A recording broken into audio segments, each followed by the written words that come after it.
રાજકોટ અગ્નિકાંડના મૃતકોને સાચી શ્રદ્ધાંજલિ આપવાનું અભિયાન એબીપી અસ્મિતાએ શરૂ કર્યું છે। રાજકોટના પ્રબુદ્ધ અને પ્રતિષ્ઠિત નાગરિકોએ ઉઠાવી માંગ, દોષિતોને સજા મળે એ જ મૃતકોને સાચી શ્રદ્ધાંજલિ। ભ્રષ્ટ અધિકારીઓ વિરુદ્ધ દાખલારૂપ કાર્યવાહીની સાર્વત્રિક માંગ થઈ રહી છે। અગ્નિકાંડ ભ્રષ્ટાચારનું વરવું પરિણામ હોવાનો લોકોનો મત। તમામ ક્ષેત્રોના અગ્રણીઓની એક સુરે માંગ, દોષિતો વિરુદ્ધ કાર્યવાહી તો થવી જ જોઈએ તેવી માંગ કરી। દોષિત હોય તેવા સિનિયર અધિકારીઓ વિરુદ્ધ કાર્યવાહીની માંગ કરવામાં આવી।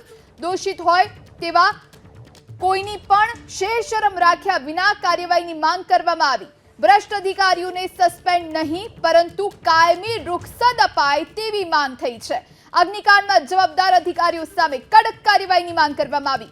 લોકોની લાગણી, દર્દ સરકાર સુધી પહોંચાડવાનો અસ્મિતાનો પ્રયાસ। દોષિતોને કાનૂની રાહે સજા મળે તે માટે અમે ચલાવીશું અભિયાન।